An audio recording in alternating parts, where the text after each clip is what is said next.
దేవునికి మహిమ కలుగును గాక. ఆమేన్. బైబిల్ గ్రంథంలో ఉన్నటువంటి మాటలు దేవుని మాటలు. బైబిల్ గ్రంథంలో మొత్తం 66 పుస్తకాలున్నాయి. ప్రతి పుస్తకంలో నుంచి మనం మంచితనాన్ని, ఆత్మీయ పాఠాన్ని నేర్చుకోవచ్చు.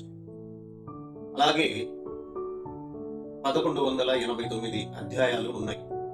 ప్రతి అధ్యాయంలో నుంచి సమాజంలో మనిషి బ్రతకటానికి కావలసినటువంటి జ్ఞానము, తెలివి, వివేకము, మంచితనము, అలాగే ఆత్మీయ పాఠములు కూడా నేర్చుకోవచ్చు. 31,102 వచనాలు ఉన్నాయి. ఒక వచనం మరొక వచనాన్ని ఆధారం చేసుకొని మంచితనాన్ని, ఆత్మీయ పాఠాన్ని మనం నేర్చుకోవచ్చు. ఇలా బైబిల్ గ్రంథంలో ఉన్నటువంటి ప్రతి పుస్తకం నుంచి, ప్రతి అధ్యాయం నుంచి, ప్రతి వచనం నుంచి కూడా మనం మంచితనాన్ని, ఆత్మీయ పాఠాలని నేర్చుకోగలుగుతాం. బైబిల్ గ్రంథంలో ఉన్నటువంటి మాటలు దేవునికి ఏ విధముగా భక్తి చేయాలో చాలా స్పష్టంగా తెలియపరుస్తూ ఉన్నాయి, ఖచ్చితంగా తెలియపరుస్తూ ఉన్నాయి. బైబిల్ గ్రంథంలో ఉన్నటువంటి మాటలను ధ్యానించడం ద్వారా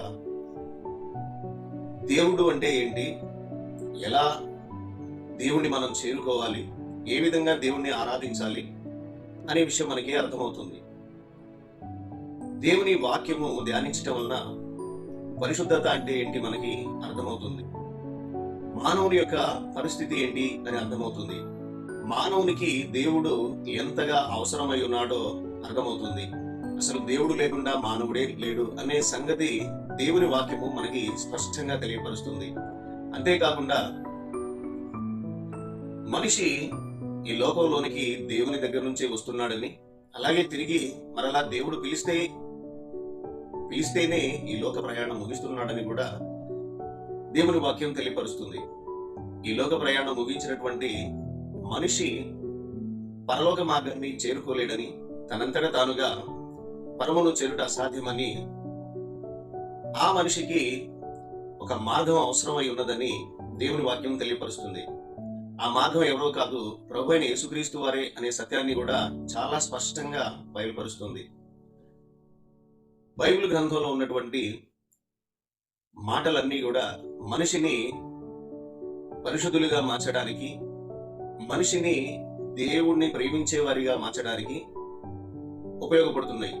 బైబిల్ గ్రంథంలో ఉన్నటువంటి మాటలు మనిషి యొక్క స్థితిని తెలియపరుస్తూ మనిషికి మంచితనాన్ని నేర్పుతున్నాయి, సేవాతత్వాన్ని నేర్పుతూ ఉన్నాయి, ప్రేమతత్వాన్ని నేర్పుతూ ఉన్నాయి, క్షమాగుణాన్ని నేర్పుతూ ఉన్నాయి. ఆత్మీయతలో మనిషి ఏ విధంగా జీవించాలి, అసలు ఆత్మీయత అంటే ఏంటి అనే సంగతిని బైబిల్ గ్రంథంలో ఉన్నటువంటి మాటలన్నీ చాలా స్పష్టంగా తెలియపరుస్తున్నాయి. ఒక మనిషి సంపూర్ణుడుగా ఎలా మారగలడు అనే సంగతిని కూడా బైబిల్ గ్రంథంలో ఉన్నటువంటి దేవుని మాటలు తెలియపరుస్తూ ఉన్నాయి. ఒక మనిషిని పాపిష్టి జీవితం నుంచి పరిశుద్ధ జీవితం వైపుకు నడిపించగలిగేటటువంటి శక్తి బైబిల్ గ్రంథంలో ఉన్నటువంటి మాటలకు మాత్రమే ఉన్నాయి. ఇట్టి వాక్యము మనిషిని బ్రతికిస్తుంది, మనిషి బాధల్లో నెమ్మదిని కలుగజేస్తుంది, మనిషికి ఆనందాన్ని కలిగిస్తుంది, మనిషికి వెలుగుని అనుగ్రహిస్తుంది. ఇట్టి బైబిల్ని మనందరం కూడా ధ్యానించాలి. ఇట్టి వాక్యాన్ని మన హృదయంలో నింపుకోవాలి. వాక్యపు వెలుగు పొందుకొని జీవిత ప్రయాణంలో మనం నడవాలి.